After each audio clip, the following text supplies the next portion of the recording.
Estamos de volta com As Cunhãs, seu podcast de política do Brasil e do Ceará, além de outras cositas más. Eu sou Camila Fernandes e, como sempre, estou ao lado de outras duas cunhãs jornalistas que a gente vai começando a gravar e quase não consegue, porque não tem como gravar, não para de rir. É Ebele Rebouças.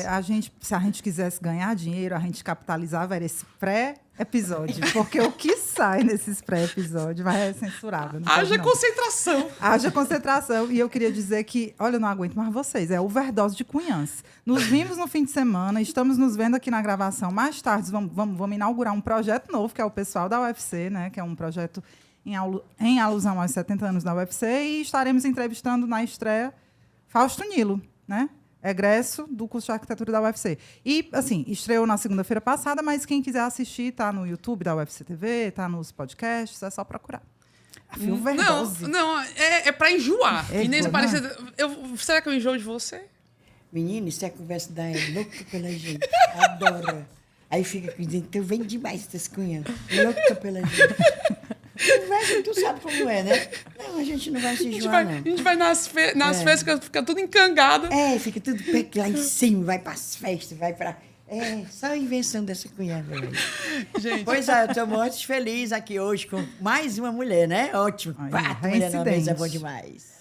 Pois é, a gente está de volta aqui no estúdio da Pro Produções com uma convidada especialíssima, Luísa Sela. Obrigada por estar com a gente. Eu que agradeço estar aqui com vocês. Dessa vez presencial, né? Porque eu estava dizendo antes, nesses bastidores, que a outra vez que eu vim foi metade, porque foi virtual e a Inês não conseguiu participar direito, porque estava com problemas técnicos. Então, tinha que voltar aqui e agradeço muito por poder estar com vocês. Já faz quase um ano. Já foi verdade. Em agosto do ano passado que a gente entrevistou a Luísa, outra circunstância. E agora a Luísa é pré-candidata a vice-prefeita aí na chapa do Evandro Leitão. Então, a conversa vai ser muito diferente, gente. Vai ser muito diferente. Então, só para a gente lembrar também, deixar o convite para quem puder, quem quiser apoiar o podcast. Aqui na tela, para quem está vendo pelo YouTube, tem o QR Code que leva direitinho para a campanha do Apoia-se, né, que é o apoia.se/ascunhaspodcast. Mas o apoio também pode ser dado de outras formas, pelo Orelo, pelo Pix. Na descrição do episódio tem todos os caminhos. E muito obrigada, gente. Todo mundo que já apoia. Ave Maria, vocês são demais. Vocês estão vendo esses bonezinhos na mesa? Foi aí assim, já tem algum para vender ainda, Inês? Tem pouco, parece só tem 4. Corre. Assim, como é que a gente vende? Não tem lojinha. Não tem lojinha, é no Instagram, manda DM falando o que quer. Aí a gente vai ver se manda fazer um novo lote aí. MS. É curumim, a coisa mais linda. Com a as marquinha, cunhazinhas né? atrás. Cunhã. Então, quem quiser, fala com a gente no DM, viu, também. E curte a gente no Instagram, Twitter, YouTube, tamo lá, tá bom? Agora, como a gente sempre faz, né, temos aquele momento da apresentação. Muita gente já conhece Luísa, mas tem gente que não conhece. Então, vamos lá, Ebele Rebouças, arrocha na apresentação. A nossa convidada reincidente, Luísa Sela de Arruda Coelho, nasceu em Sobral, é graduada em Psicologia pela UFC, com especialização em Arte-Terapia pelo Instituto Áquila e tem mestrado em Saúde da Família. Entre 2019 e 2022, exerceu a função de secretária executiva de Cultura do governo do Ceará. Secretária da Secult, né? Anteriormente foi subsecretária do programa do Consórcio Nordeste e também foi diretora de Direitos Humanos da Rede Cuca. E desempenhou também a função de diretora de Cidadania Cultural do Instituto Dragão do Mar. Em 2017, foi presidenta do Instituto da Escola de Comunicação, Cultura, Ofícios e Artes, a ECOA, de Sobral. E o último cargo foi como secretária da Cultura, né? Como eu disse, função que exerceu de janeiro de 2023 até fim de abril de 2024. É casada com Diego e mãe de Ernesto e Bernardo. Tudo certo? Tudo certo. Muito bem. Luísa, mulher, da última vez que você esteve conosco, né, em agosto, faz quase um ano, você dizia que não estava assim, tão disposta a deixar a secretaria para se candidatar, né? Tinha um sentimento assim, mais enfático de consolidar as políticas culturais, né, que não estava tanto no teu radar. E aí você deixa, em maio, se não me engano, a Secretaria da Cultura e está aí, né, como uma das pré-candidatas a vice-prefeita de Fortaleza, na chapa do Evandro Leitão. O que foi que mudou? O que é que pesou? O que é que te fez largar aquele plano inicial de consolidar as políticas e entrar na disputa? Bom, assim, eu sempre a minha trajetória, né, profissional e política também sempre se deu muito nesse campo das políticas públicas e da gestão. Desde a faculdade, meu interesse pelo campo das políticas públicas, comecei a estudar gestão através da saúde pública, né, e depois fui me envolvendo em outras áreas. Então, sempre tive um perfil muito mais conectado com esse campo, né, da gestão, da política pública, que foi o que eu trabalhei a minha vida inteira. Desde a graduação, pesquisa, o mestrado, enfim, os projetos todos que me envolvi, sempre muito nesse campo. Mas, claro, sou um agente política. Sou filiado era filiado ao Partido dos Trabalhadores desde a faculdade, né? Então, mudei de partido, né, recentemente, fui para o PSB. Então, sempre com uma atuação também política, né? E um perfil que foi se constituindo também como uma liderança ao longo dessa trajetória de caminhada, não é, ao lado de pessoas que estão sempre junto comigo há muitos anos, outras que foram se chegando depois. E havia, não é, sempre houve, por parte de algumas pessoas, essa provocação de que eu deveria me dispor a ser candidata, que tenha um perfil que é importante, você ter ali no campo progressista, mulheres ocupando esses espaços. E eu ficava ali sempre naquela... né, assim, gosto muito de trabalhar com política pública, mas a virada de chave para uma candidatura exige ali uma decisão que implica uma série de questões, né, na vida profissional e também na vida pessoal. Então, eu tinha ali um pouco essa reflexão, né, de se fazer. Só que aí é isso, quando você é um agente político, faz parte de um projeto, né, então os seus caminhos e as suas decisões profissionais e políticas não são sobre você, né? São parte também desse campo político de atuação, de diálogo, de construção, e nesse momento o meu nome foi ali lembrado e foi colocado como uma das possibilidades para estar junto com o Evandro. Vocês sabem que ainda não se tem decisão sobre isso, não é? Mas fui convocada pelas lideranças, não é, que conduzem esse processo, não é? O Eudoro Santana, o próprio Cid, em conversas, obviamente, com o governador. Eu era secretária de Estado, então tinha ali uma conversa a fazer também com ele, não é? Para me preparar, me deixar ali pronta para ser uma das possibilidades, o que é também comum em momentos como esse que a gente está vivendo, né? Sempre que você está ali num período pré-eleitoral, você tem ali as possibilidades que se colocam dentro do cenário. E eu me sinto, de certa maneira, também honrada, né? Porque, dentre tantos nomes, dentre tantas pessoas, ter sido pontuada ali como uma pessoa que tem um perfil, que tem uma trajetória para cumprir essa missão. E agora, então, acho que... e agora você está querendo muito, assim, para quem não estava tão afim, agora está querendo valendo. Eu acho que essa é muito mais uma convocação de uma responsabilidade política, não é? Eu não acho que... É porque eu acho que tem um sentimento muito mais ligado à contribuição que eu posso dar estando junto com o Evandro, não é? Assim, que não é exatamente sobre mim, mas é sobre o campo de atuação, o campo que eu venho, não é? Então, eu sou militante do campo das políticas culturais, de direitos humanos, do campo progressista, que discute o direito à cidade, né? E que busca avançar para a construção de uma cidade mais justa, ambientalmente responsável, com redução das desigualdades. Então, que lute ali pelo fim dessa violência terrível, né, que existe contra, principalmente, a juventude. Então, eu gostaria muito que o próximo prefeito de Fortaleza, que eu espero que seja o Evandro Leitão, tivesse junto com ele uma pessoa que tivesse um compromisso com esse campo progressista, né? Se for para ser eu, que seja eu, né? Mas que o ajude a avançar nessas agendas, né? Então, eu me mobilizo muito mais por essa responsabilidade política do que necessariamente por um desejo individual, né? Individualmente, quando você pensa em enfrentar... Cara da mãe, né? A cara quando da você mãe. pensa em enfrentar um processo eleitoral, eu acho que ele é mais, né, assim... Porque não é fácil. Para as mulheres, Luísa, principalmente, não é falando fácil. em enfrentar processo eleitoral, você falou aí no começo que realmente sempre teve dos bastidores, políticas públicas como executor e tal. Aí você já está no olho do furacão. No meio da confusão. No meio da embuança.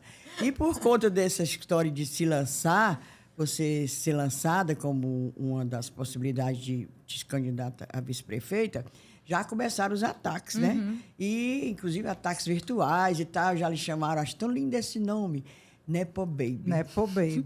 Começaram a chamar a Luísa de Nepo Baby da política. Nepo foi. Baby política. Tem a Nepo Baby a Sasha, Nepo Baby da Xuxa, Nepo Baby da política, a companheira Luísa. Você está preparado, que você disse aí, para esses ataques, inclusive falando sobre coisas da gestão, problemas da cultura e tal. Você está preparado para isso, que realmente você nunca... Você era dos bastidores do executivo. Estava preservada, né? E de cara me chamou muita atenção, que já veio de cara, pegaram uma fala sua, recortaram. Foi. E aí Esses veio... Lembra ataques, dessa né? história? É logo Que no começo. Foi logo no Foi. começo. Não, Inês, assim, você nunca sabe, né? Assim, exatamente o que pode vir e como você pode reagir a determinados tipos de ataques, né? A política, ela tem... E aí eu acho que isso também é algo que no debate público se pode contribuir, não é? Porque a política tem entrado para um viés de muita violência, não é? E as mídias sociais, ao mesmo tempo em que elas são plataformas que servem ali para democratizar a informação, para garantir direitos, né, de fala e de manifestação, elas também têm um risco gigantesco de superficializar os debates, né? E através de ataques, e aí as mulheres elas são ainda mais vítimas disso, interditar aquilo que realmente se precisa discutir, né? Então, eu tenho disposição, né, de enfrentar um processo eleitoral. Era algo que já se vinha, meu grupo ali, as pessoas que estão comigo, dizendo da próxima eleição tu não tem como, né, como escapar, não é? Assim, nesse sentido de achar de convocar essa responsabilidade política. É claro que não é fácil, né? Assim, você se vê atacado de uma forma muito violenta, distorcendo aquilo que você falou dentro de um campo de um debate sério, né, que se estava fazendo ali sobre financiamento às políticas públicas, se faz um recorte que distorce completamente o sentido da fala. Mas eu acho que quem está no campo político, inclusive, tem que agora enfrentar um debate sobre isso também, né? Assim, a gente não pode aceitar que, para você virar um agente político, para você disputar uma eleição, você precise virar um TikToker, né? Um youtuber e ficar fazendo palhaçada na frente das degradação, câmeras. A degradação da política, assim, já não estamos num caminho bom. Parece que essa eleição tem tudo para tornar pior esse cenário. E a inteligência artificial complexifica mais ainda, né? Porque é muito ridículo, assim, é muito ridículo isso. E eu acho que o campo da esquerda tem que ter muito cuidado para não se utilizar desses mesmos mecanismos que interditam o debate político. Que não aprofunda o que é importante, que vai para um sim, para o não, né? Que vai para o deboche, sabe? Essa política do deboche, você tem que ter muito cuidado quando usar, a forma de usar, né? Para você não cair numa não política, né? Porque aí o que você vê hoje, por exemplo, no Congresso Nacional, né? O que você vê hoje em alguns espaços públicos mesmo é um pouco isso. Você vai ali pensando não no debate que está sendo feito no plenário. Você vai ali pensando no recorte que você vai fazer para colocar nas suas redes, para aquilo ali viralizar, para aquilo ali gerar like. Lacrar, como diz o outro. Para lacrar, né? Então, eu me preocupo muito com isso, né? Ao mesmo tempo, eu tenho muita tranquilidade no sentido da minha trajetória, né? E da minha dedicação ao que eu fiz, né? Tudo que eu fiz na minha vida, eu dediquei toda a minha energia e toda a minha competência a fazer o melhor. Tem erros, tem falhas, poderia ter sido melhor, sempre. A gente sempre... Eu acho que isso é uma autorreflexão que a gente sempre tem que fazer, não é? Mas eu tenho muita tranquilidade, assim, e acredito que consegui, ao longo desse período, construir também uma legitimidade do meu caminho. Sou, sim, filha da Isolda, sou filha do Veveu, com muito orgulho, com muita alegria, né, de partilhar com eles esta jornada na vida, né? Assim, mas construir minha trajetória com muita independência disso, né? Da mesma forma que você tem famílias de médicos, né? Famílias de juristas, que também você... É o que eu digo sempre. Tem até assim, família de bandidos. Tem até família de bandidos, né? Família completa. Família completa, né?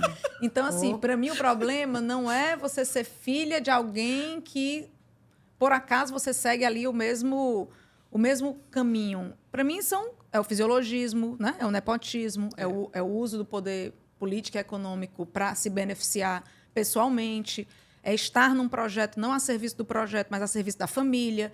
Isso aí eu tenho muita tranquilidade de que nem eu, nem meus pais fazemos, né? Então, eu enfrento esse debate sempre de cabeça erguida e com muito orgulho, né? Assim, entendo a crítica e entendo de onde vem a crítica e, na verdade, o meu desejo é de conseguir me aproximar dessas pessoas e mostrar, né? Assim, quem eu sou, que não é dessa forma. Então, eu não tenho muita dificuldade com esse debate, não. Espero continuar assim.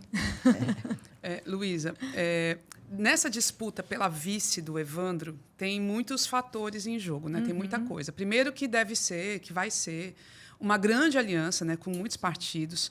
E aí tem toda uma discussão do que agrega mais, né? Então, essa negociação passa por também essa questão partidária. E até a Gleisi Hoffmann veio ao Ceará nesse final de semana, e o Luiz Gastão, que é do PSD, falou, olha, eu concordo muito, né? Vimos uma matéria do Povo, concordo muito com Gleisi, a companheira Gleisi, né? Que a escolha da vice tem que ser um olhar para além, tem que ver o que agrega, e tem tudo isso, né? Então, o que ele queria puxar, lógico, a sardinha para o lado do PSD, dizendo que o PSD é um grande parceiro, não só em Fortaleza, mas no Ceará, e nessa negociação está o nome da Gabriela Aguiar, que é filha do Domingos Filho, também outra, né, pro Baby, né? Se a gente fosse botar assim, né? Filha do Domingos Filho, deputada estadual, e está aí sendo colocada como possível candidata a vice. Por outro lado, tem gente da esquerda que fala assim, olha, se for a Gabriela, lascou, porque aí a candidatura do Evandro vai se voltar muito mais para um centro-direita até do que para a esquerda. E aí vai esvaziar a parte mais ideológica, porque o Evandro não é propriamente um petista, né? Ele acabou também de mudar para o PT, ele era PDT, não tem uma identificação com o partido. Aí, como é que tu tá vendo essa história toda? Porque, assim, é isso. Parece que no cabo de guerra está entre força, poder político, apesar que do seu lado você já citou aqui Cid Gomes, citou o próprio governador, eu citaria também o Zé Guimarães, que já falou no seu nome, e do outro lado também figuras fortes, pesadas, e que estão puxando aí pelo lado da sigla, né? Sim, sim. É isso, né? Assim, eu acho que hoje tem a federação, né? Que é PT, PCdoB e PV, e tem, acho que mais 6 partidos, se não me engano, e, obviamente, essa discussão ainda não acabou, porque só acaba quando o momento da convenção e do registro da candidatura. Já tem data a convenção de vocês? É dia 5, né? O Evandro, no dia 5 é o último dia. E vai ser. Né? Ele tem falado dia 5. Na ocasião ali do encontro, né, com a Gleisi, ele fez referência ao dia 5, né? Assim, porque é a partir do dia 20 até o dia 5 podem acontecer as convenções, e do dia 6 ao dia 15 os registros de candidatura. Eu acho que, se não me engano, esses são. E aí, dia 16, começa oficialmente a campanha. Né? E aí é rito que o partido cabeça de chapa, digamos assim, no caso o PT, com a pré-candidatura do Evandro, vai discutir com os partidos da coligação os contextos e vai fazer análises, né, de força política, de tempo de TV, fundo partidário. Então, tem um monte de variáveis ali que fazem com que essas questões definam quem estará com Evandro compondo ali a vice. Né? Existe uma leitura, Camila, de que, exatamente, né, o Evandro é recém-filiado ao PT, a decisão pelo nome do Evandro, inclusive, passa por esse perfil dele, um perfil que teria uma capacidade de agregar e aglutinar, né, um maior número de apoiadores e de partidos, porque o Evandro tem esse perfil. O Evandro é uma figura que gosta de dialogar, é tranquilo, é mediador. Então, ele exerceu isso ao longo do tempo que ficou também como presidente da Assembleia. Né, isso agregou a ele ali um capital político importante para enfrentar esse processo eleitoral em Fortaleza, que não será fácil. Né? A gente vem aí com um crescente da força da extrema-direita, né? E é isso, esse é o nosso principal assim, preocupação e inimigo, se a gente for poder colocar, né, adversários, se puder colocar nesses termos, assim. Existe uma leitura exatamente de que, em Fortaleza, você tem ali por volta de 20% de votos do campo mais progressista da esquerda. Se tira isso ali pela própria votação que a Luiziane teve na última eleição. Sim. Da forma que ela terminou a eleição com 19%, eu acho, entre 18% e 19%, que é exatamente ali uma base que o campo progressista tem em Fortaleza e que seria a base importante para levar o Evandro para o segundo turno. Né? Porque a direita e a extrema-direita vai estar sendo disputada por todos. Né? Então, você tem o André Fernandes, você tem o Wagner, o próprio Sarto, né? Que foi se posicionando cada vez mais à direita ao longo da sua gestão. Né? Eu acho que o Girão não é candidato, mas vamos ver, né? Essa Aí, Mais discussão, um né? pra direita. E na discussão. esquerda, o único. Aí seria o PSOL, mas o PSOL a gente Né? ouviu um pessoalista dizendo, né? Que tem gente que não vota no TSE porque não o conhece, tem gente que não vota porque justamente o conhece. A gente ouviu essa informação de um pessoalista, o negócio tá difícil. Eu conheço Tá pouco difícil. o Técio mesmo, Tá né? difícil. E diferente das outras candidaturas que o pessoal já teve, o Técio não era uma figura tão conhecida ali, Então, né? já vai do ter- debate público do pessoal que, inclusive, sempre cumpriu um papel importante nas eleições, né? E então tem um grupo, e eu me somo a esse grupo, não na defesa do meu nome, mas na defesa de um perfil do projeto, de que a vice do Evandro venha desse campo progressista exatamente para dialogar com esses movimentos, né? com essa ala, digamos assim, da sociedade, com esse segmento da sociedade que se posiciona para agregar essa força também à candidatura do Evandro, porque a disputa ali daqueles segmentos mais conservadores, o próprio Evandro faz, né? A Cristiane, esposa do Evandro, também é muito envolvida, é uma figura vai estar muito presente, eu não tenho nenhuma dúvida, e tem uma força política também forte de diálogo com esses setores. A gente já ouviu falar nela várias vezes, né? Ela é bem. engraçado. É uma figura bem forte, uma mulher forte, assim, que eu não tenho nenhuma dúvida que vai cumprir um papel importante na campanha e a gente cumprindo a meta de eleger o Evandro na própria gestão do Evandro. Né? A Cristiane, eu a conheci melhor nos últimos tempos e me surpreendo assim, com a força política e com a capacidade mesmo dela. Né? Então, dialogam com esses setores, que é um setor que vai estar sendo disputado por todos esses. Né? Então, esse setor vai ser... Você tem ali os mais extremos, que vão estar com o André, não tem jeito, né? Mas esses que podem, então, agregar o campo progressista de uma forma mais orgânica à campanha do Evandro pode ser algo importante nesse processo. E é claro que as pessoas veem muito isso em mim, não é? Assim, por exatamente ter essa trajetória, dialogar com movimentos sociais, com as universidades, né? Com o campo cultural, direitos humanos, então mulheres, gênero, então são todas pessoas que eu construí relação por conta da minha militância e por conta do próprio trabalho também no campo das políticas públicas, né? Então eu acho que é exatamente isso que o PT e o Evandro e as pessoas que estão na coordenação da campanha devem estar avaliando e ponderando, inclusive com pesquisas, vai ser um cálculo né? difícil. Então vai ser uma as conta... pesquisas estão sendo feitas, né? Imagino que sim. Porque tem o componente ideológico, programático que você está citando, e tem o componente pragmático, né? Exatamente. Do tamanho do PSD, das lideranças quantidade de vereadores. Exatamente. Né? Então, isso é uma difícil. conta que eles devem estar fazendo e no sentido, obviamente, como o próprio Eudoro disse, né, no encontro que teve com o Evandro, a estratégia que garantirá a eleição do Evandro prefeito de Fortaleza. Né? Então, e aí, nesse sentido, eu fico também muito tranquila e respeito muito essa condução, né, pelas pessoas que estão nessa liderança. Né? Neste momento, me encontro mesmo à disposição do PSB para o processo político. Né? E seja compondo a chapa, seja uma outra tarefa. Né? Eu já tenho participado da coordenação do programa de governo junto com o Arthur Bruno, que está ali também, né, um pouco nessa condução, o Guilherme, que coordena a campanha. Então, estamos... Eu vou até pular uma pergunta, porque eu queria saber o seguinte. Você está... Quando a gente começou a falar no teu nome como possível candidato a vice, tinha essa história, né, de que ou você seria escolhida ou talvez ficasse aí na linha de frente da coordenação da campanha. Só uma dúvida, o prazo, a data em que você se desincompatibilizou da Secult te permite, por exemplo, uma candidatura a vereadora? Não permite, né? Então, não tem plano B. É vice ou coordenação de campanha? Para a candidatura para vereadora, eu acho que tinha que ter dois meses, talvez, né? Era algo assim. Era em maio. E voltar para a Secult depois é uma possibilidade? Era em abril. Ela saiu em maio. Era em abril. Era para vereadora em abril. Era na primeira, lembra que teve um primeiro momento de descompatibilização, né? Isso. Era no Tinha que ser ali.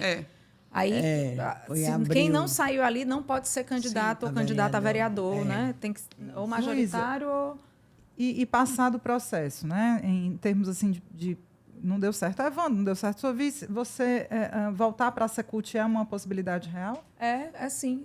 Isso, inclusive, é algo que Foi acertado? que foi colocado, né, com o próprio governador. Porque é claro que, como eu tenho essa militância, né, e acho que o campo das políticas culturais no Brasil vive um bom momento e vive um momento estratégico no sentido da consolidação das políticas culturais, isso no Ceará e em todo o Brasil, por conta da agenda do governo federal e dos investimentos que estão previstos aí até o final da gestão do governo Eumano, tanto pelo governo estadual como pelo governo federal. A gente vive num momento importante para as políticas públicas, né? E me afastar desse processo, me licenciar desse processo, ele é desafiador porque venham construindo isso há muito tempo, né? Briguei pela Lei Paulo Gustavo, pela Política Nacional de Blanc, a gente estava ali na linha de frente da conquista desses investimentos. Então, fico tranquila, porque sei que Gessilda conduz com muita maestria a secretaria e muito alinhada com o programa, né, que a gente construiu na própria campanha do Eumano e que vem construindo ao longo desses últimos anos. Né, mas também, quando me afastei, manifestei para o governador essa preocupação com a continuidade, né, e isso já foi, assim, tem um acordo nesse sentido, né, me licencio para cumprir essa tarefa política, né, e após cumprir, retorno para a secretaria. É claro que tudo pode mudar, a gente nunca quando você está nesse campo, você acaba participando de outras possibilidades, né? Mas sempre muito conectada ali com fazer com que a Secretaria da Cultura permaneça forte, né? Porque acho que é uma área que pode dar uma contribuição grande para o Estado. Falar em contribuição, digamos, você vai... Evandro ganha, você seria a vice e tal. E vice, às vezes, não tem muito o que fazer, né? Às vezes, não sei, brigar com o prefeito, né? Porque tem os casos de briga. Tem muitos casos de briga. Tem muitos casos. Né? Aí você poderia... Eu já estou aqui lhe nomeando secretário de Cultura. Secretário. Aí, então, no caso, vamos fazer assim uma coisa hipotética. Como é que você agiria? Manteria essas políticas que tem aí? Eu só ouço reclamação dessa política de cultural da municipal. Ai, mais saudade dele para forró, ai, não sei o que, sabe? Não, demora a pagar os artistas, né? E tem uma dificuldade também de fazer edital. Mas tinha essa reclamação com o governo do Estado também. Foi Até o problema da crítica a Luísa, né? Pagamento de edital dá problema. Pois é. Por que é esse problema, Luísa? Vamos, por na verdade, você manteria, assim, e por que é que sempre tem essa reclamação? Na verdade, assim, hoje a prefeita... Na verdade, já de alguns anos para cá, um momento importante das políticas culturais de Fortaleza foi com a Luiziane. A Luiziane, ela, na verdade, inaugura a construção de políticas municipais de cultura em Fortaleza. Inclusive, criando a secretaria, criando o conselho, né, iniciando o processo de construção de equipamentos culturais. A cidade de Fortaleza, a prefeitura de Fortaleza, na verdade, cidade tem, né? Mas a prefeitura de Fortaleza não tem equipamento público de cultura. Quais são? Todos os equipamentos públicos de cultura, praticamente, que existem em Fortaleza, são do governo. Você tem a Vila das Artes, a Casa do Barão, o Teatro São José, que não funciona, ele só funciona para eventos, né? O Centro Cultural Belchior, que também não tá funcionando, as bibliotecas, que também, a notícia que eu tenho é que também estão em condições... Né? Assim, muito desafiadoras, né? Assim, praticamente sem também funcionar. Então, depois do fim da gestão da Luiziane, você teve ali ainda um momento de tentativa de sustentação, né? Na primeira gestão do Roberto Cláudio, depois você tem uma fragilização das políticas municipais de cultura em Fortaleza. O Eupídio foi colocado numa mesa de negociação com o Ministério Público e o campo cultural para garantir o mínimo. Né? Então, grandes eventos é importante. Realizar grandes eventos, o Réveillon, o Grande Carnaval, você fazer... É uma ação importante, principalmente para uma cidade de Fortaleza que tem um perfil, que tem um potencial de uma cidade turística, né, que ainda não se concretiza totalmente, mas que tem um potencial. Mas isso não é política pública de cultura. Não. Isso não é política pública de cultura. Isso não cria... estratégias de fortalecimento dos artistas da cidade, isso não garante, né, o acesso, não garante formação, não preserva o patrimônio, né? Não garante circulação dos nossos artistas em Fortaleza, no Ceará, nacionalmente, internacionalmente. Então, você, na verdade, não tem... Agora, nesse último ano, por conta dessa mesa, inclusive com o Ministério Público, lançou o edital das artes, está se esforçando para pagar. O edital ele tem uma mecânica desafiadora, assim, não é fácil, porque é um eixo importante da política cultural, geram muitos processos. Geralmente, as secretarias de cultura elas não têm um tamanho, né, que comporta um volume. Por exemplo, você pega um investimento desse da Lei Paulo Gustavo, no governo do Estado do Ceará, isso geram 2.000 processos, que se somam com 2.000 processos de uma ação. Né? Então, que se somam com coisas que já... Então, é muito desafiador mesmo, né? E tem um tempo que ele é alongado mesmo. Inclusive, foi por isso que eu disse que o edital, por ele mesmo, ele não garante um salário digno para os artistas mensais, porque ele tem uma característica de sazonalidade. Você lança, se inscreve, seleciona, paga. Então, ele tem ali um tempo de pelo menos 6, 7 meses para ele conseguir rodar o seu ciclo, porque a burocracia pública... A gente teve agora aprovado o marco regulatório do fomento cultural, que é como se fosse a lei de licitações para a cultura. Mas, até agora, nós não tínhamos legislação para o fomento cultural próprio. Então, as secretarias também ficavam se agarrando em leis que não são adequadas, né, para o setor cultural. Então, ele é desafiador. Então, a própria Vila das Artes está, inclusive, agora ocupada, né, porque eu acho que encerrou o contrato não foi renovado, a Mileide foi demitida, a coordenadora da escola de dança foi demitida, os alunos ocuparam a Vila das Artes, estão né, nesse processo de reivindicação, que era uma escola fundamental, principalmente para a dança e para o audiovisual. O curso de audiovisual da Vila das Artes formou muita gente boa que hoje está fazendo filmes, está sendo premiados, né, que nascem ali. Então, infelizmente, na verdade... A política municipal de cultura em Fortaleza, ela praticamente não existe. A gente não pode confundir grandes eventos com política cultural. E grandes eventos realizados no último ano de gestão, né? Assim, que se configura claramente como uma estratégia muito mais eleitoral, né, do que de uma preocupação em fazer da cidade de Fortaleza... O Sarto-Palusa, né, no final do ano. No final do ano, né? Esses eventos mesmo agora. O próprio São João, por que não fez São João? Festival de São João, festejo de São João nos 4 anos? Se é uma manifestação importante. E né? o São João, raiz também, né? Porque também não pensa nisso. Aí pensa só nos grandes shows, não pensa no fomento, né, dos grupos de São João que tem na cidade, que foram se enfraquecer. Assim, uma coisa nada a ver. Um sertanejo, outro lá que bate mulher, que ia cantar e tal. Ave Maria. Então, assim, isso não é política pública de cultura, né? Então, cadê a preservação do nosso patrimônio, né? Fortaleza, infelizmente, cada vez mais vem se desconfigurando, né, nesse aspecto, né?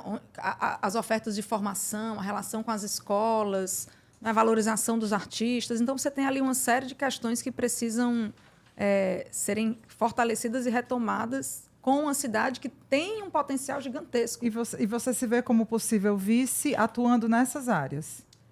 Aí é difícil até ser, porque tem tanto CIS ainda, né, que é difícil até. Mas, claro, a minha agenda de trabalho vem nesse campo, né? Cidadania, direitos humanos, cultura. Essa discussão sobre a violência me interessa muito. Né? Que tem tudo a ver criar também estratégias com de prevenção à violência, porque quando o município, quando a prefeitura de Fortaleza se exime de discutir segurança pública, estratégias de tornar Fortaleza uma cidade mais segura, é extremamente equivocado, porque o município tem um papel fundamental em fazer de Fortaleza uma cidade mais segura, né? Então, essa é uma discussão que me interessa bastante, né? Assim, então, sendo vice ou não sendo vice, o desejo de contribuir, né? Assim, com experiências, com reflexões sobre... Esse modelo de cidade faliu, né? Tá aí as tragédias ambientais, os índices de violência cada vez maiores, tanto de homicídios, mas violência contra a mulher, violência contra as crianças, né? Então, ou a gente muda o rumo do modelo de cidade, ou daqui a pouco o que aconteceu com o Rio Grande do Sul é bem pertinho da gente, né? Também. Você já está participando das discussões do plano de governo, né? Que você já falou. Com o Eudoro. Nessa parte da segurança, hoje a gente tem um modelo que o prefeito Sarto, a grande saída que ele vê é botar mais armas nas mãos dos guardas municipais, né? Armas de fogo. O próprio Eumano, governador, está com um discurso muito armamentista, inclusive, assim, a gente gerou um estranhamento essa postura dele de enfatizar a grande, assim, a força policial na rua, a ostensividade como principal estratégia de combate à violência. A gente sabe que é polêmico isso, Sim. é importante ter ostensividade, mas como principal e única estratégia é meio esquisito. Eu queria saber como é que você está, assim, se já tem alguma coisa desenhada para proposta, né, para compor aí o plano do Evandro nessa abordagem da cidade. O Eudoro é o coordenador geral, né, do programa de governo, e os trabalhos estão se iniciando. Certo. Então, esses grupos temáticos, né, que discutem Sim. exatamente cultura, meio ambiente, segurança pública, eles estão iniciando agora os trabalhos. Então, ainda não... Né, Tá bom, não tem eu nada acho ainda. que segurança pública, inclusive, vai ter um primeiro encontro essa semana. Tá. Então, começou assim, os encontros temáticos começaram acho que semana passada, né? Porque quando o processo ali iniciou. E no sábado, o Evandro fez a primeira roda de conversa, que ele vai fazer uma em cada regional. Ele fez a primeira agora na Regional 1, e ele deve fazer... o desejo é que até o início oficial da campanha ele consiga circular nas 12 regionais, fazendo essas escutas mais ampliadas, né, dos territórios e também, claro, se apresentando, né, para a população de Fortaleza. Enquanto isso, acontecerão os grupos temáticos. Né? Então, ainda não tem um desenho óbvio que o Evandro, até por sua experiência e reflexão, deve ter ali, né, ideias e caminhos ali para esse campo da violência que, de fato, assim, o mundo inteiro, e a gente tem experiências, inclusive, dos nossos vizinhos aqui, Colômbia, né, é um país que merece ser visitado, Bogotá, Medellín, tem experiências incríveis e com um modelo de violência parecido com o nosso. Né? Assim, com um tipo de violência parecida com a violência que acontece no Brasil e nas grandes cidades brasileiras. Né? Então, já se mostrou que a arma e a ostensividade desmedida, né, que ela é importante para combater o crime. Né? O crime organizado, com inteligência, né, com estratégia, e não para estar de forma desproporcional nos territórios. Isso gera mais violência e gera fenômenos como o que no Rio de Janeiro já é estabelecido, como as milícias. Então, quem estuda violência já mostrou isso. Né? E eu espero que a gente consiga... É claro que é importante esse processo de qualificar as polícias, de qualificar as forças de segurança, fortalecer a inteligência. Né? O governador tem tido, de fato, essa resposta nesse momento que os índices subiram muito demais, uma força mais ostensiva, mas isso precisa se somar com outras estratégias de transformação dos territórios. Não adianta a gente achar que você vai viver em situações extremas de vulnerabilidade, de ausência de direitos, iluminações ruins, ruas ruins, não acesso a direitos básicos, e você não vai produzir violência. E você vai... Isso era muito claro. Esse período que eu trabalhei na Rede Cuca, era muito claro isso. Né? Muito dessas juventudes só tinha a violência como linguagem. E só tinha a violência como linguagem, inclusive, na relação com o Estado. Isso só vai gerar violência. Não existe outro caminho. Né? E é possível, eu acredito muito que é possível, sabe? Transformar esses territórios de uma forma associada, obviamente. Eu não vou criar também aqui um discurso romântico, que é só sobre isso. Existe um crime organizado, Claro. Existe um combate que precisa ser feito, inclusive, ao desarmamento, né? Mas não é só isso que vai fazer com que os índices de violência baixem de uma forma mais perene. Pode até controlar ali um pouco, mas o que a gente vê é que controla Volta, né? e volta. Depois volta. Né? Controla e volta. Então, isso é que não é fácil, precisa do governo federal, precisa do governo estadual, precisa que a prefeitura se implique. Né? É muito desafiador e exige o enfrentamento de temas que são complexos e delicados, né? Mas ou a gente vai ou as cidades vão... Assim, implodir. Eu fui agora para uma cidade pequena, de praia, você vê nos muros, você fica... Todo "Caramba, canto, todo todo canto, canto. onde que é todo isso, canto. né? Assim, onde é que a gente vai parar se a gente não mudar essa rota, Isso né? tem a ver com uma pergunta que a gente quer fazer, que é o seguinte. Em Fortaleza, um dos debates que sempre voltam é essa dicotomia aldeota versus periferia. E ela já voltou, né, nessa pré-campanha. Né? Uma cidade, de um lado, cheia de serviços, cheia de oferta e papapá, e de outro lado, cidade sem, no máximo, uma areninha, que é o que tem hoje, talvez, de política E uma Né, areninha mas- que vira alvo de tiroteio, De tiroteio. também. Horrível, Maria. né, aquilo? Maria, pelo amor de Deus. Há uma crítica em relação à política cultural do Estado, também relacionada a essa descentralização e a essa democratização, né, das políticas culturais. Há uma crítica, há quem critique de que o governo do Estado não conseguiu descentralizar e democratizar como deveria o acesso à política cultural. E aí, como pré-candidata, como é que você pretende tratar essa questão em Fortaleza, né? Se tiver a oportunidade de atuar nesse campo, como é que dá para fazer isso no âmbito do município, tendo em vista uma precarização extrema, né, que se tem hoje dos equipamentos, pelo menos de cultura em Fortaleza? Essa coisa dos centros, né, elas vão só se reproduzindo, né? Você tem no Brasil, aí o centro é Sudeste, né? Aí você tem nas cidades, os centros são nos estados, o centro é a Capitais. capital, né? Na capital, os centros são Aldeota. 2, 3 bairros, 4 bairros ali que concentram um maior número de equipamentos, de ofertas, não só no campo da cultura, mas eu acho que em Serviços. em todas as Já, áreas, né? Em todas as áreas. O próprio governo do estado, né? Até a gestão agora do então governador Camilo, só tinha o Museu Sacro em Aquiraz e todos os outros equipamentos eram em Fortaleza, do governo do estado. E aí o Camilo constrói 2 equipamentos no Sertão Central e 2 equipamentos no Cariri.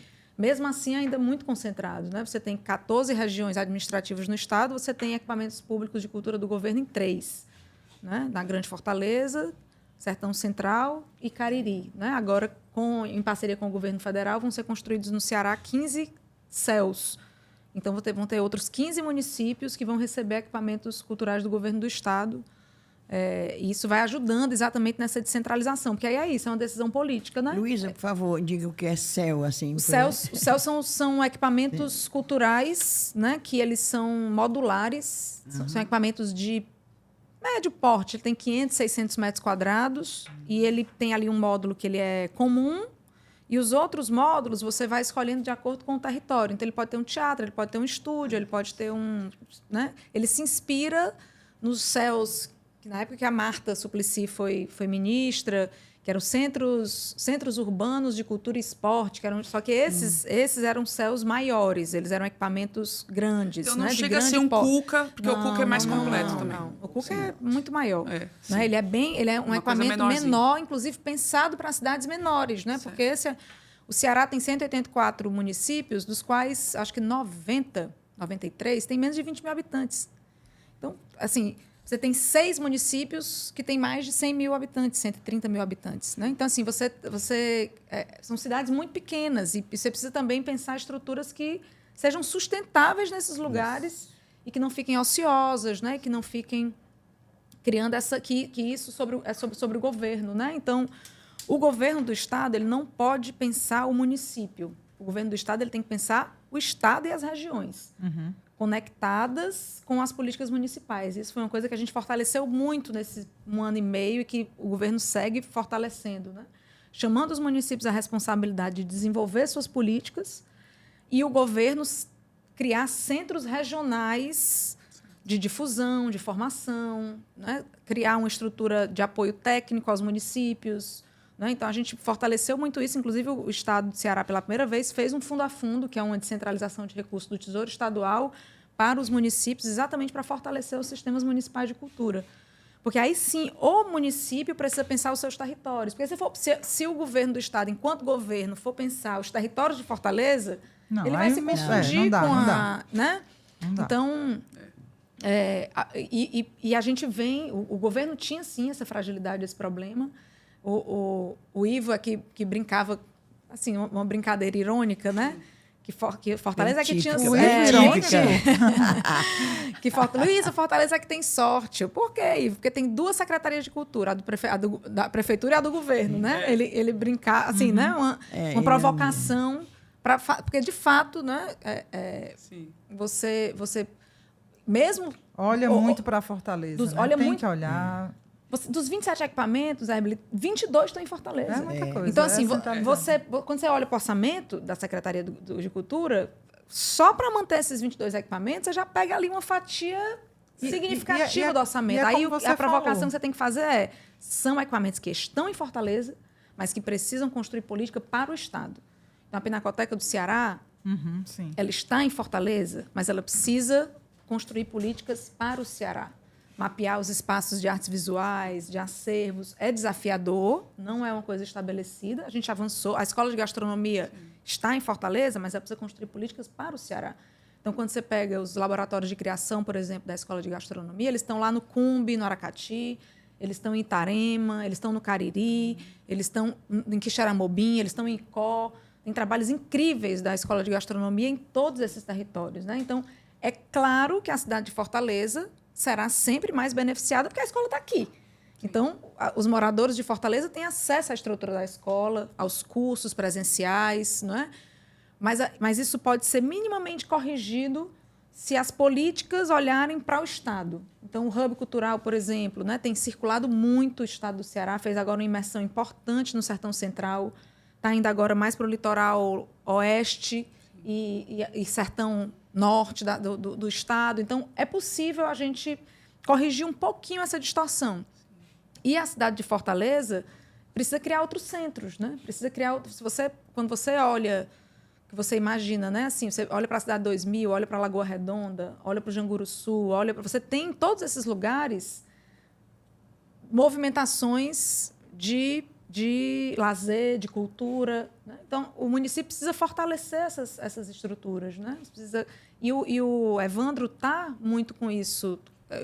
A gente teve uma conversa um pouco ali sobre algumas questões voltadas para a política cultural, e ele está com esse pensamento, né, de como que você descentra a cidade de Fortaleza, porque esse centramento da cidade de Fortaleza em 3 bairros, aparentemente, obviamente, trazem privilégios para os moradores e para as pessoas que vivem nesse, mas também cria um desequilíbrio na cidade, né? Totalmente. Então, você de deslocamento, de transporte, de uma série de questões. E a gente vê, né, nós que frequentamos os equipamentos, a gente vê que ele é segmentado para um público, claro, né? Ele é aberto, é um equipamento aberto, todo mundo pode visitar. Então, mas você vê pela frequência do público que quem está visitando é a galera de classe média alta, né?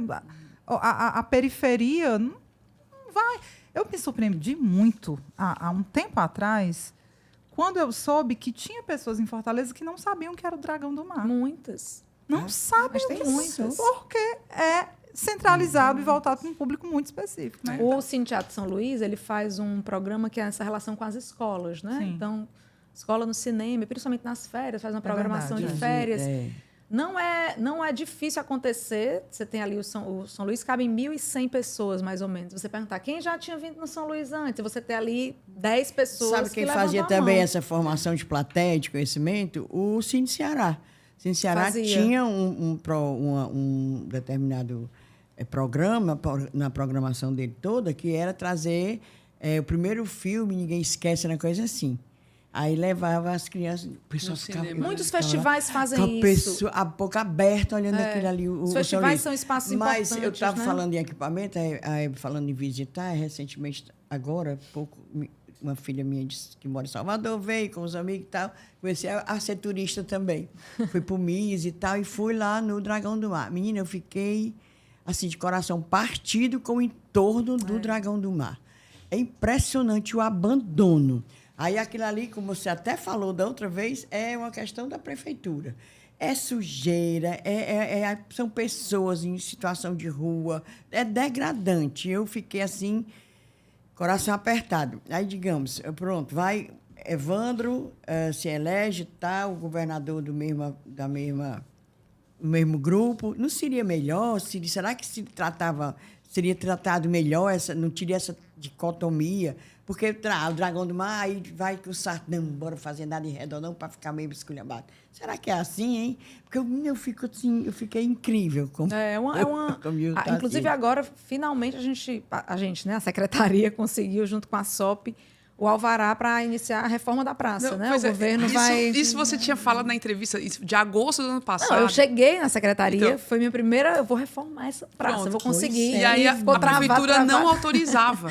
Não autorizava. E ainda não autorizou a obra completa, né? Meu porque Deus.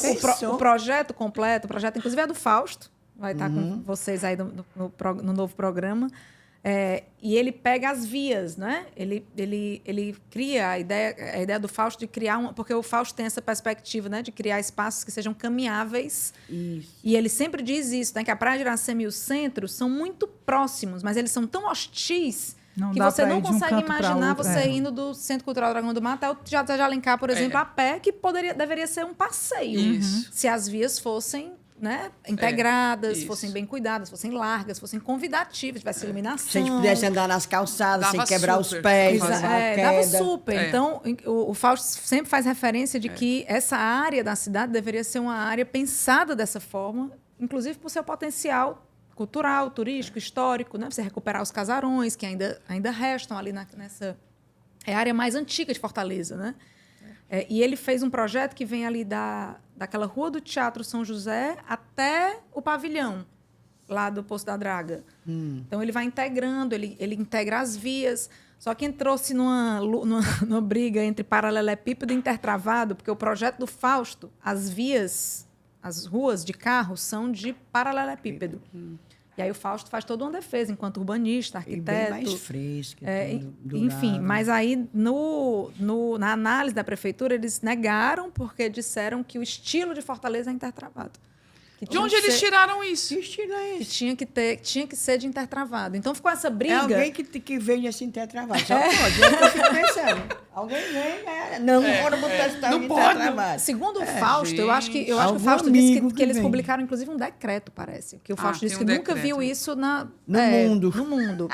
Mas ele, enfim. Gente. E aí, só que eu estava tão, assim, com tanta preocupação de recuperar a praça, que eu digo, gente, tira as vias. Bota o intertravado. Não, porque Ah, se botar certo. o intertravado ia ter que relicitar. Certo, entendi. Porque já estava entendi. licitada a obra, Entendi. contratada. Meu Deus.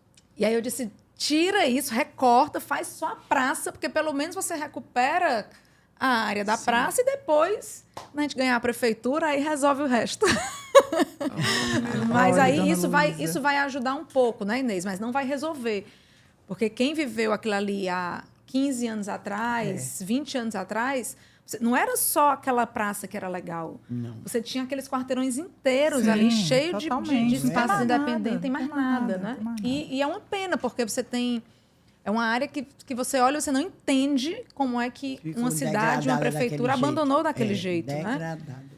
Você não imagina hoje você caminhar da Rua dos Tabajaras até o Dragão do Mar. Você Não. sente medo fazer Dá medo. isso. Né? E é muito perto, gente. Poderia ser uma caminhada incrível na beira do mar. E a UFC vai ajudar muito a revitalizar aquela área, né? Porque vai tanto resolver o problema ali do aquário, que cria uma área de degradação né? forte ali, né? A obra Mas vai- abandonada é uma coisa muito triste para a cidade. E dando certo mesmo, criar ali o campus Iracema com a ida do ICA, né? E com o Labomar, e agora também o terreno onde estava o edifício São Pedro construir, né? Esse centro cultural, centro de eventos, que eu acho que o reitor deve estar ainda discutindo esse projeto. Isso vai trazer uma movimentação importante ali para aquela área, em todos os turnos, porque hoje é um desafio também. Se você for lá agora, você acha que está... Não tem nada. Não tem nada, Não tem nada. porque é muito abandonado a circulação durante o dia, né? Então, isso conecta, inclusive, com a própria Monsenhor Tabosa, que é um outro desafio, né, também. Então, você pode criar ali uma área incrível de uma circulação, com cultura, com bares, com restaurantes, né?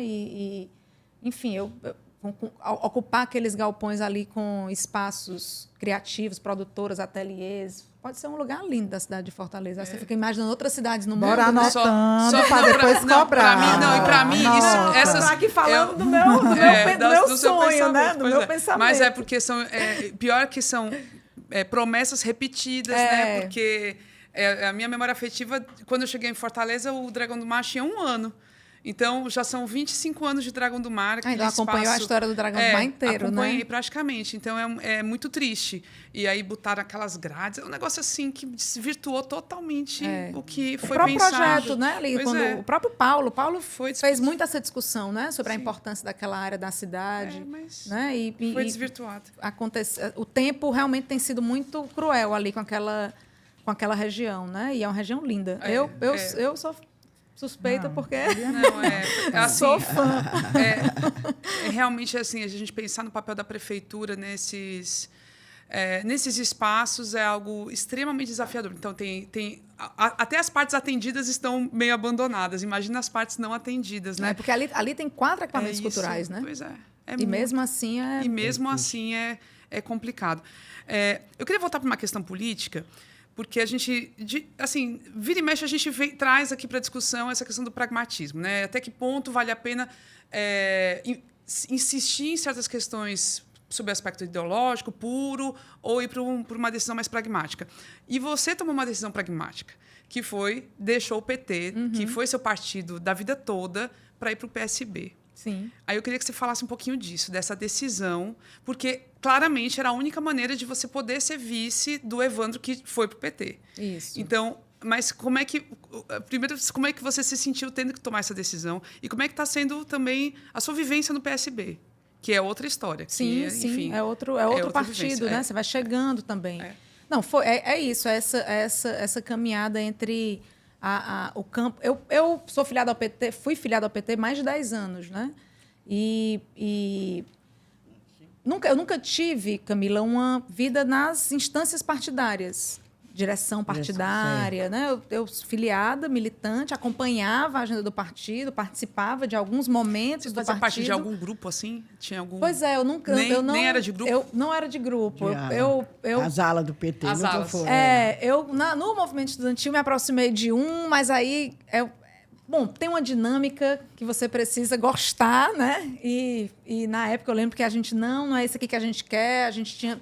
Imagina, né? No movimento estudantil, você sonhando ali com possibilidades e você entrar dentro de uma estrutura que você precisa também se submeter ali a algumas questões. E na época a gente teve... O grupo que eu fazia parte não, vamos sair disso aqui, né?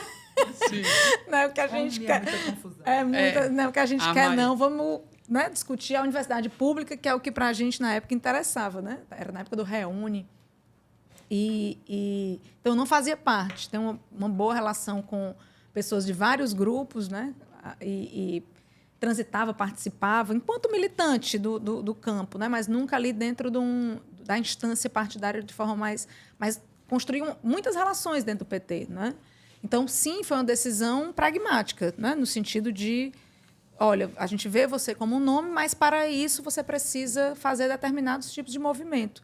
Então, eu, obviamente, conversei com muitas pessoas, né? Pessoas do meu campo de relação política, né? Pessoas com família, porque era uma decisão que podia me colocar ali para um caminho, né? de candidatura. Isso tem um impacto grande também na dinâmica familiar, né? da vida pessoal.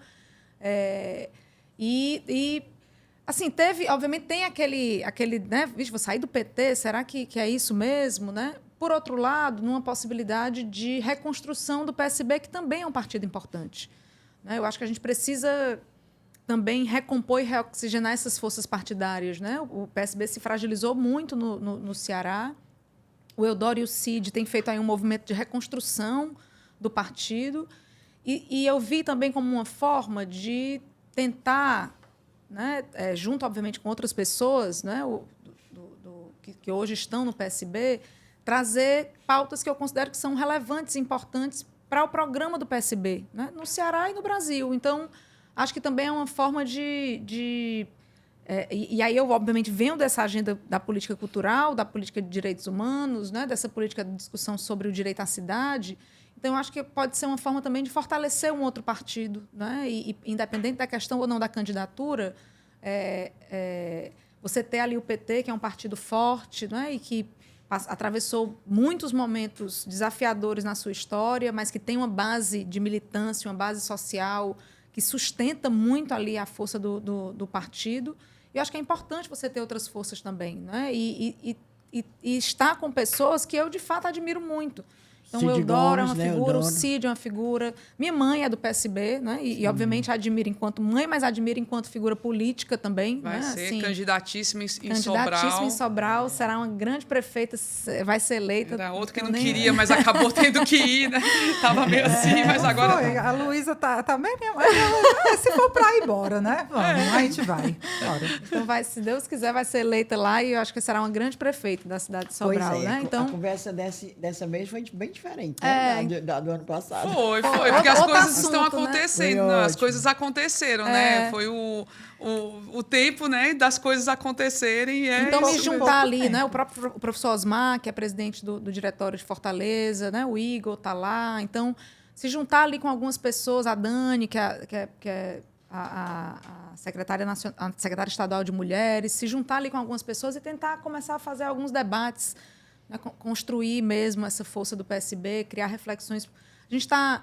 Porque a gente foi muito, pelo desafio, acho que muito dessa coisa da extrema-direita, a gente foi muito para o pragmatismo. Né? Então, tudo muito em nome da governabilidade, tudo muito em nome de conseguir o mínimo. Ainda né? está nessa fase. Estamos né? nessa fase. Então, assim, você voltar a minimamente discutir programa. Né? Você tinha ali um período que o PT tinha um modo petista de governar, que trazia ali algumas referências importantes, né, para os governos que eram liderados pelo PT, então que criavam referências de métodos de gestão, de princípios de gestão. Então, acho que a gente precisa voltar a fazer esses debates no campo da política, sabe? Então, também o PT é um partido já de muita, né, de muita disputa, de muita liderança. Então, está também um outro partido e à disposição e com desejo de construir isso, eu vi também como para além do pragmatismo, eu vi também como uma oportunidade, né, assim, de oxigenar alguns debates, né? O PSOL cumpre esse papel importante, né? Assim, infelizmente vai se fragilizando também um pouco, mas cumpre esse papel com debates importantes que a gente não vê muito acontecendo em outros lugares.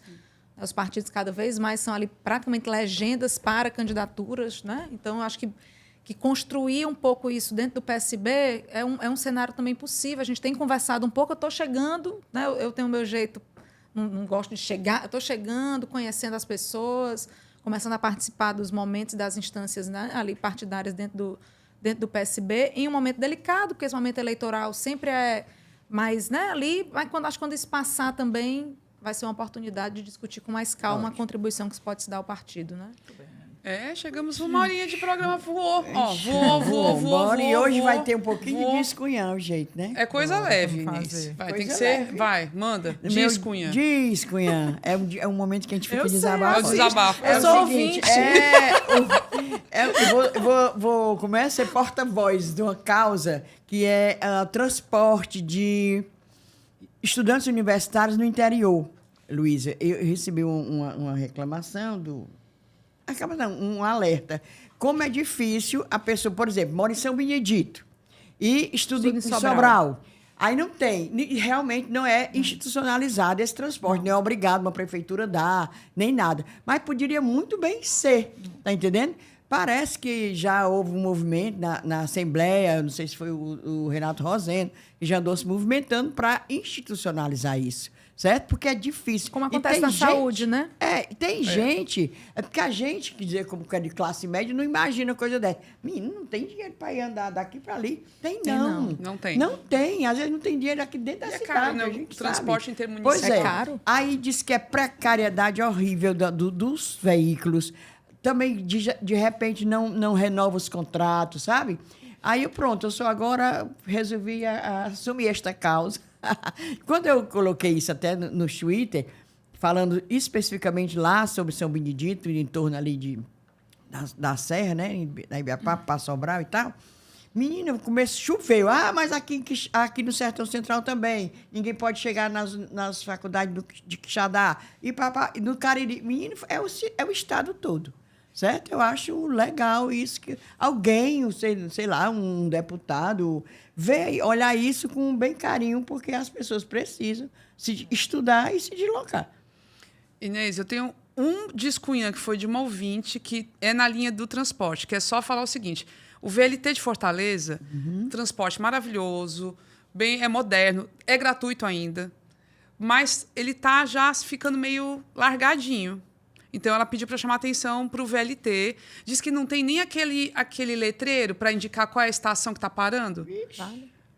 Valha mesmo. Valha mesmo. Aí como é que a pessoa descobre? Aí quem não conhece fica perdidinho. perdido, né? Aí quem conhece, beleza, mas quem não conhece fica perdidinho. Manutenção, coisa de manutenção, né, Camila? Manutenção. E mesmo tem umas coisas que, por exemplo, tem uma área mais que o VLT passa, o trilhozinho passa no meio de rua, assim, e que as pessoas ficam um pouquinho preocupadas que é a passagem de pessoas não é muito bem cuidada, não é muito Sinalizada. e sinalizada. Enfim, atenção, aí é do governo do estado. Eu mando o pessoal aí do transporte, VLT, e bora dar uma melhorada e até aumentar o fluxo do bichinho. Ele passa quase 40 minutos de diferença. É tempo. Para um transporte que devia ser mais Entre um e outro. Homem, pelo entre amor um e de outro. Deus, é. Pronto. Ou Tu inveja tem de disco, cidade. Tem um disco Pois é. canhãozinho. É o seguinte, meu povo, é também um alerta, né, sobre uma situação grave que está acontecendo em Fortaleza relacionada à saúde bucal nas unidades de saúde. Inês colocou isso no Twitter, a gente recebeu de uma fonte uma espécie de denúncia, né? Porque o que acontece? Dentista já tem pouquíssimo, não está tendo mais tanto concurso para dentista na prefeitura. É pouco. E, igualmente preocupante, estão os concursos e seleções para técnicos De e saúde técnicas bucal. de saúde bucal, né? Os IAS-TSBs. Então, já não tem mais concurso para esse cargo. Esses técnicos são essenciais. Um dentista só consegue trabalhar com um técnico ao lado, que é a pessoa que vai auxiliá-lo ali durante todo o procedimento. Sem técnico, ele não consegue. Então, assim, tem posto de saúde que tem 6 dentistas e tem 2 técnicos. É como se não Como é tivesse que atende? Como é que Aí pode? só Tu é vai sem dois, dentista? né? As técnicas, né? Acho que a maioria são mulheres. As técnicas tendo que se desdobrar, fazer uma jornada extenuante para atender. E está tendo esse problema, isso já foi reportado às regionais, à Secretaria Municipal, diz que vai tentar resolver, mas enquanto isso não se resolve. E assim, a gente... muito bom, né? A gente tem nosso dentistazinho que a gente paga ou paga um plano, mas a população pobre depende, para sorrir, para tirar as caras, depende do serviço público. E não está conseguindo por conta dessa falta de pessoal. Então, é esse alerta, uma situação grave, um apelo mesmo, né, para que se dê mais visibilidade a isso, porque está difícil para todo mundo, para a população, para o dentista e para as técnicas. Momento cheiros. Tem um cheiro, Luísa? Um cheiro. Para mandar para alguém, A beijos, gente manda. abraços. É igual interior. Ó, as fica do pro interior. fim, vai Eu fico pensando. pro fim, porque eu pego de surpresa. Vai, Inês, manda cheiro. Menino, cheiro como tudo. Para Magnus Reis. Magnus Regis. Ele é do Piauí, mora em Rio Grande do Sul. Olha, bem legal, né? Bem pertinho. Ele é ouvinte da gente há Piauí, muitos mas no Rio Grande do anos. Sul. E vai fazer aniversário. Ele que pediu, mande parabéns pra mim. Acho tão legal. O aniversário dele é sábado. Pronto. Parabéns. Mandando cerveja gelada pra você, vinho. Tô mandando chimarrão. Tô mandando cajuíno. Tô mandando tudo. Diga, nesse virtual. Já fica completo. Aí ele faz o que ele achar melhor. Olha, Liana e Pedrinho. É uma pessoa também que pediu. A Liana e Pedrinho compraram o chapéu para Luara. Compraram um boné desse para Luara, que mora em Grenoble. É assim que pronuncia? Sei não. Nos Alpes franceses. Puxa, tá bem popular. Mulher, Tu entendeu? A Luara mora nos Alpes franceses. eu imaginando esta criatura no Nos Alpes frio com franceses boné. Cunha. Boné. Mas ela usa no calor agora também. É verão, exatamente. Liana e o Pedrinho, que é os pais dela, compraram lá no quiz e mandaram Melhor pelo presente. Bruno. Pronto, ela quer beijo para esse povo tudinho que mandou esse boné para ela. Não é igualzinho interior aqui, aquelas rádios. Do eu para o teu. Alô, fulano. Alô, Tônia Arruda. Pois então, para Manuel Rufino, para Adriana Almeida, para Liliane do PT, do Henrique Cardoso, para Natália Oliveira, Ítalo Cosmo, Rosane Gugel. Minha filha, fala no Edson microfone, Filho. fale. Fala, me deu, Viu? vai lá. Mas dá para ouvir, deu? Deu. Tatiana Queiroz, Maroca, concurseira. É assim que ela que escreve. E o Edu Moreira. Pronto, aí era beijo demais. Eu né? cheiro embaixo. Eu cheiro Cheira. embaixo, que eu não Cheira anotei embaixo. nada. Tô Ó, cheirando só embaixo os mesmo. pouquíssimos que eu anotei aqui, o Átila, que está fora de Fortaleza, estava fora há 12 anos, aí voltou para Fortaleza e disse que ficou ouvindo o nosso podcast para se atualizar de tudo e E ele é agradeceu. pregador da palavra, viu? É, Ele disse que prega a pregador da palavra. palavra. Tá vendo? Para Bruna e irmã, que não peguei o nome da irmã, mas ó, cheiro para vocês. E vou deixar aqui um cheiro para o Márcio Caetano, que foi o aniversariante da semana passada, cheiro onipresente. Eu vi, vocês foram, né? Fomos. Eu tava viajando, disse pra ele que eu não ia poder ir pra virada dele. Eu vou, na linha do aniversário, então, vou mandar pra minha irmã, que o aniversário dela é amanhã. Pronto. Pra Hilda, que é defensora pública. Aí é. Aí a gente comemorou agora no final de semana, Que mas legal. o dia mesmo é amanhã. Então, pronto, aproveitando a Hilda. onda Beijo dos pra você, aniversários, um muita beijo saúde, pra ela. viu? Muito bem, parabéns. Pois é isso, chegamos ao final de mais um episódio, meu povo. Olha aí, agradecemos demais a parceria, a companhia até aqui. Lembrando, se quiser nos ajudar, apoiar, ó, QR Code aqui, leva lá para a campanha do Apoia-se, ou então, das outras formas, o Aurelo, o Pix, tudo na descrição do episódio. Na Manda produção Pix, manda estivemos... Pode mandar Pix, né? Manda Pix. na produção do a gente episódio. mandou produzir esses carros às custas das doações. Com certeza. Porque ninguém tem dinheiro, não. Nos ajudam muito. Na produção do episódio tivemos eu, Inês Aparecida e Ebeler Rebouças. O apoio nas redes sociais é feito pela empresa Ponto Indie, gravação e edição da Pro Produções. A música tema é Barroada Gagá da Banda Breculê. É isso, até a próxima semana, gente. Tchau!